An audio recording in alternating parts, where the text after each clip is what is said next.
Orage aux Eurockéennes de Belfort, le directeur du festival raconte la soirée cauchemar. Après 2 années d'annulation à cause du Covid, les Eurockéennes ont encore une fois connu un faux départ.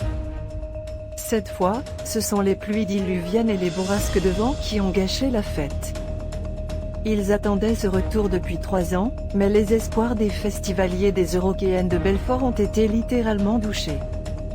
Les soirées de jeudi et vendredi ont été annulées, suite aux violents orages qui ont déferlé sur la presqu'île du Mal-Saucy. Après les nombreux dégâts, les organisateurs travaillent à la sécurisation du site, pour peut-être envisager une reprise du festival samedi soir. Quoi qu'il en soit, le coup est très dur pour toutes les équipes des Eurockéennes. Le directeur, Jean-Paul Roland, était l'invité du 6/9e de France Bleu Belfort-Montbéliard.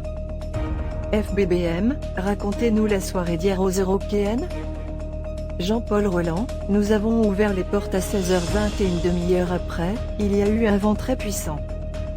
On parlait de 110 km/h, de la grêle et bien entendu, ce vent qui a eu un effet dévastateur sur l'ensemble des structures. Il nous faut du temps pour vérifier ces structures. Ce qu'il faut savoir, c'est qu'on est passé vraiment du blanc au noir, ou du noir au blanc.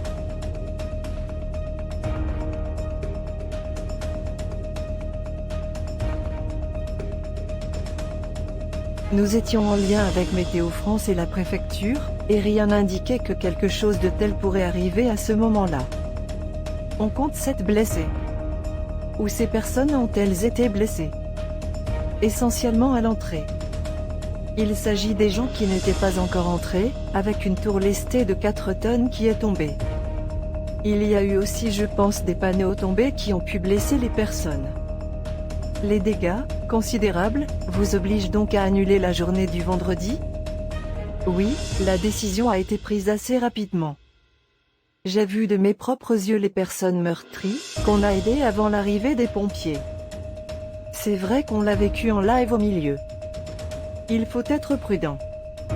Un arbre a empêché une navette d'arriver de la gare de Belfort vers le festival, un arbre est tombé du côté de Sermamani et à l'intérieur du site également. Tout s'est donc arrêté à partir de là. Regrettez-vous d'avoir donné le feu vert pour l'ouverture? On était en lien avec la préfecture. Effectivement, il y avait une alerte orange. De fortes pluies devaient arriver entre 19h et 22h avec pratiquement aucune possibilité de grêle. Avec l'accord de la préfecture, on a donc ouvert, en surveillant comme le lait sur le feu la météo. Ça a été vraiment soudain, le vent a tourné en quelques minutes. Les festivaliers seront-ils remboursés? Oui, bien entendu. Ça nous est déjà arrivé il y a plus de 20 ans. On remboursera la totalité de la journée ou au prorata pour les forfaits. On demande un peu de tolérance pour fixer la date, mais nos services sont déjà à pied d'œuvre. Pour ce qui est de la programmation, samedi et dimanche, ça reste inchangé? Oui, on gardera effectivement la même programmation. Les journées de samedi et dimanche s'annoncent très ensoleillées.